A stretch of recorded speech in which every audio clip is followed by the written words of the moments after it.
Jujutsu Kaisen, Chapter 265, is absolutely insane. The advantage Sukuna had in the beginning has been completely shattered. Itadori literally holds Sukuna's life within his fucking hands. The chapter starts off with Itadori saying he wants to talk to Sukuna for a bit as they stroll through the city. Then Itadori starts talking about his childhood, saying he was born in Sendai, but he lived around the particular area shown in his domain when he was 6 or 7 years old until he moved back to Sendai because of his gramps' work. Itadori then starts telling Sukuna about various parts of his childhood, like when he got his foot stuck in a swing. Then Itadori spots a flower and incorrectly identifies it, and Sukuna, being Sukuna, corrects him cockily. Itadori asks why he knows about the flowers, and Sukuna answers it's mostly likely from Megumi's memories. Itadori then takes Sukuna to catch some fish. They both catch one and argue like kids about which one is better.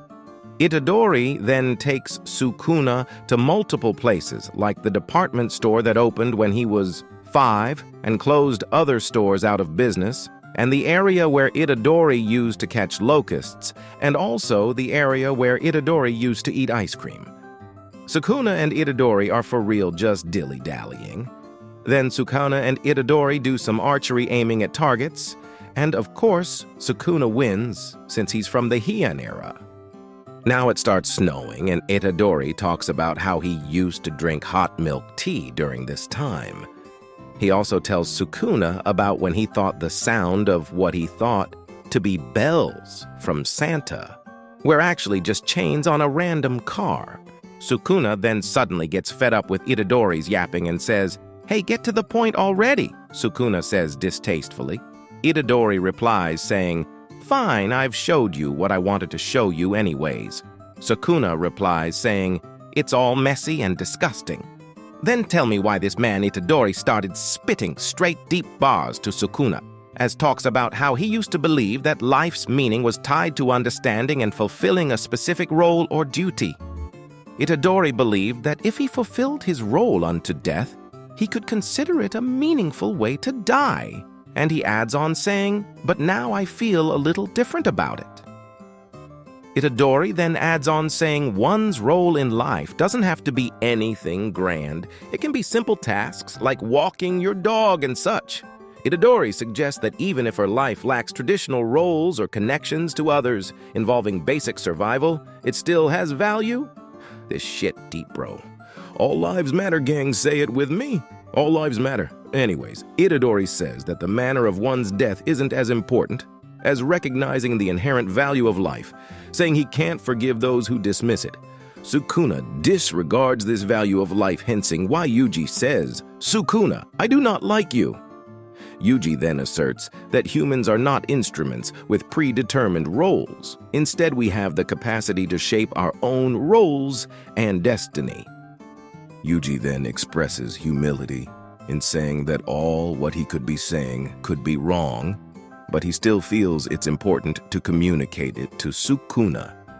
Sukuna says, "I don't feel anything." Sukuna's response shows his emotional detachment and lack of empathy. He is indifferent to Yuji's plea and the value of others, reinforcing his cold and self-serving nature. Sukuna adds on saying that he understands all Yuji is trying to say, but he does not give a single fuck. Yuji then says he had failed to reach out to Sukuna just as expected, and Sukuna calls him a coward, and Yuji questions the depth of Sukuna's feelings towards him. Sukuna then realizes something and says, "Brat, could it be that you're pitying me? Are you trying to show me sympathy?" Sukuna asks this to Yuji. This is honestly wild, Sukuna getting bitched by a 15-year-old boy. Then Yuji's eyes fill with rage as he declares boldly, "That's right, Sukuna, I have the ability to kill you. Release Fushiguro. If you come back to me, I'll spare your life." Sukuna is now fully enraged and tells Itadori, "It seems like you're having a severe misunderstanding. I won't settle for just slicing you into pieces, brat. I'll kill everyone right in front of your eyes that you care about and hold value." And the chapter ends. Sukuna is fucking cooked. He has zero, and I mean zero, rights to be talking this cockily to Itadori. Itadori literally holds Sukuna's life in his hands due to the fact that domain expansions guarantee a hit, and the dismantle moves Itadori uses are fatal to Sukuna, and they won't miss in Itadori's domain.